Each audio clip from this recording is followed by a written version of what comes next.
നമസ്കാരം.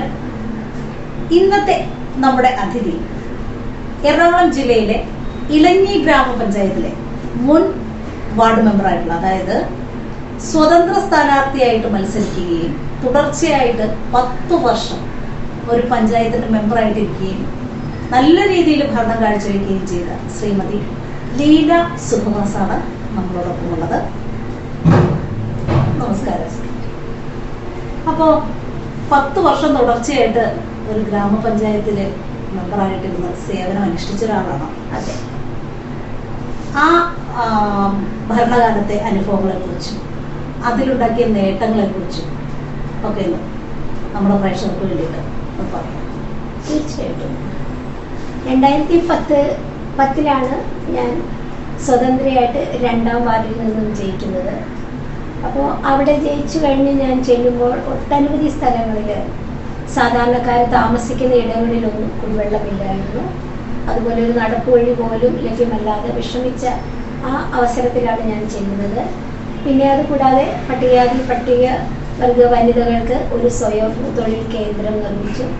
ഒട്ടനവധി കാര്യങ്ങൾ, ജീവകാരുണ്യ പ്രവർത്തനങ്ങൾ എല്ലാം ചെയ്യാനായിട്ട് സാധിച്ചു. എല്ലാ മേഖലകളിലും തന്നെ കുടിവെള്ളം എത്തിക്കാനായിട്ട് സാധിച്ചു. അന്നത്തെ ഗവൺമെൻറ് നൽകിയ ഭവനങ്ങളെല്ലാം തന്നെ ഓടി നടന്ന് ചെയ്യാവുന്നതിൻ്റെ പരമാവധി നമ്മൾ ചെയ്തിരുന്നു. അതിനകത്ത് വളരെ സന്തോഷമുണ്ട് എനിക്ക്.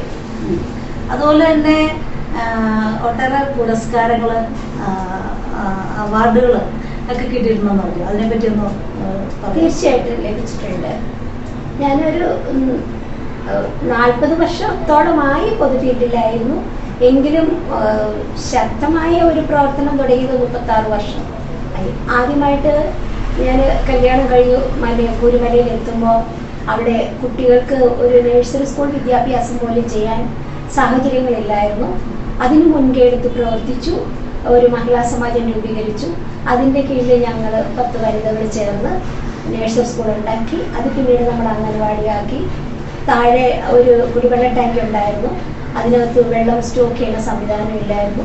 അപ്പോൾ വളരെയധികം വിഷമിച്ച് കഴിയുന്ന ജനങ്ങൾക്ക് വേണ്ടി അവിടെ ഞങ്ങൾ ഇറങ്ങിത്തിരിച്ച് ഒരുപാട് കാര്യങ്ങൾ നമുക്ക് ചെയ്യാനായിട്ട് സാധിച്ചു. ഈ 2ാമത് ജയിച്ച സ്ഥലത്ത് തന്നെ വീണ്ടും ഒരു വനിതകൾക്ക് വേണ്ടിയുള്ള ഒരു സ്വയം തൊഴിൽ കേന്ദ്രം ചെയ്യാനായിട്ട് സാധിച്ചു. അത് ബ്ലോക്ക് മെമ്പർ ബിന്ദു സുബി അതിനകത്ത് നല്ലതായിട്ട് സപ്പോർട്ട് ചെയ്തു. അവരുടെ ഒരു സഹായം എനിക്കുണ്ടായിരുന്നു. പിന്നെ കൂടാതെ 10 വർഷം നിന്നപ്പോഴും ഭരണസമിതിയിലുള്ള എല്ലാവർക്കും തന്നെ വളരെ സന്തോഷവും സ്നേഹമായിരുന്നു. എല്ലാവരും എല്ലാ കാര്യങ്ങളിലും ഹെൽപ്പ് ചെയ്തിരുന്നു. അങ്ങനെ കുറേ അവാർഡുകളെല്ലാം ലഭിച്ചു. കാരണം നമുക്കൊരു കാര്യം കിട്ടിക്കഴിഞ്ഞാൽ അതിൻ്റെ അപ്പുറത്തേക്ക് ഇപ്പുറത്തേക്ക് നോക്കാതെ മുന്നോട്ട് തന്നെ അതിനുവേണ്ടി ശക്തമായിട്ട് അഹോരാത്രം പണിയെടുക്കുന്ന അങ്ങനെ ഒരു മെൻറ്റാലിറ്റിയാണ് എനിക്ക്. കാരണം നമ്മളെ വിശ്വസിച്ച് സ്നേഹിച്ച് നമുക്ക് വേണ്ടി വോട്ട് തന്ന് വിജയിപ്പിച്ചവരെ അവർ നമ്മളെ ഒരു കാര്യം പറയുമ്പോൾ അതിനകത്ത് സത്യസന്ധമായും 100% ചെയ്യണം എന്നാഗ്രഹിച്ചുകൊണ്ടുള്ള ഒരു ഓട്ടമായിരുന്നു. ആ ഓട്ടത്തിനിടയിലാണ് പല അവാർഡുകളും നമുക്ക് വേണ്ടി വന്നെത്തിയത്.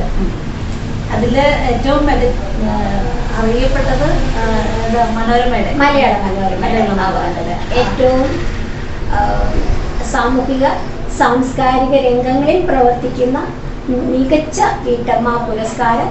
അതിനകത്തേക്ക് ഒരു 1000 പേരുടെ മുകളിൽ അപേക്ഷകരുണ്ടായിരുന്നു. പക്ഷേ പിന്നീട് അത് ഒരുപാട് പേരായി കുറഞ്ഞു വന്നു. അത് ലാസ്റ്റ് 10 പേരായിരുന്നു. ആ 10 പേരിൽ നിന്ന് 5 പേര്. ആ 5 പേരിൽ നിന്ന് എന്നെ തിരഞ്ഞെടുക്കുമെന്ന് ഒരിക്കലും ഞാൻ പ്രതീക്ഷിച്ചില്ല. ആ അവാർഡിൻ്റെ സമയത്ത് തന്നെ വയനാട്ടിലുള്ള വിജയ കേശവൻ അമ്മയുടെ ഒരുപാട് കാര്യങ്ങൾ ചെയ്യുന്നതാണ്. അതുപോലെ തന്നെ കണ്ണൂർ മോളി വർക്കി മേഡം ഇപ്പോഴും പൊതുജനങ്ങൾക്ക് വേണ്ടി ഓരോരുത്തരെയും ഹെൽപ്പ് ചെയ്യുന്നു. ക്യാൻസർ രോഗികൾക്കെല്ലാം വേണ്ടി മോളി വർക്കി എന്ന മേഡം ഇപ്പോഴും പ്രവർത്തിക്കുന്നുണ്ട്. പിന്നെ ഒരു ശ്രീജ, ലിൻസി അവരെല്ലാവരും നല്ലതായിട്ട് പ്രവർത്തിക്കുന്നവരാണ്. അപ്പം ഞാൻ പഴയ അന്നത്തെ ആ കാലഘട്ടത്തിലെ വർഷങ്ങൾക്ക് മുമ്പേയുള്ള ആ സ്ത്രീകളെക്കുറിച്ച് ഞാൻ വിലയിരുത്തുകയാണ്. ഇന്നത്തെ ഇപ്പോഴും പ്രവർത്തകരൊക്കെ ഉണ്ട്, പക്ഷെ എനിക്കത് തിരിച്ചറിയാൻ കഴിയാത്തത് കൊണ്ടാവാം. പക്ഷെ അവരൊക്കെ ഒരുപാട് അഭിനന്ദനം അർഹിക്കുന്നവരാണ്. അവരെ എല്ലാം പൊതുവേദിയിലേക്ക് തീർച്ചയായിട്ടും എന്നേക്കാൾ ഉപരിയായി അവരെ പരിചയപ്പെടുത്തേണ്ടതാണ്. കാരണം മോളിവർക്ക് ഇപ്പോഴും ഒരുപാട് ക്യാൻസർ രോഗികൾക്ക് വേണ്ടി എല്ലാം അഹോരാത്രം പണിയെടുക്കുന്ന ഒരു വ്യക്തിത്വമാണ്. ഒരു ഹോസ്പിറ്റലിലെ ഹെഡ് നേഴ്സായിരുന്നു, ഇപ്പോൾ റിട്ടയർഡായി. അന്ന് അവർക്ക് ആ ശമ്പളം കിട്ടുമ്പോൾ തന്നെ അത് മുഴുവനും തന്നെ മറ്റുള്ളവർക്ക് വേണ്ടി വിനിയോഗിക്കുകയായിരുന്നു. അപ്പം ഇപ്പോഴ് കിട്ടുന്ന പെൻഷനിൽ നിന്ന് അത് മുഴുവൻ വിനിയോഗിക്കാൻ തന്നെ ഞാൻ കണക്ക് കൂട്ടുന്നത്. കാരണം ഞാൻ എപ്പോഴും വിളിക്കാറുണ്ട്, സംസാരിക്കാറുണ്ട്, എന്നെയും ഹെൽപ്പ് ചെയ്യാറുണ്ട്. അപ്പോൾ അവരെയൊക്കെ തീർച്ചയായിട്ടും പൊതുവേദിയിൽ ഈ കേരളത്തിലെ ജനങ്ങൾക്ക് ഒന്നുകൂടി പരിചയപ്പെടുത്തേണ്ടത് ആവശ്യമാണ്.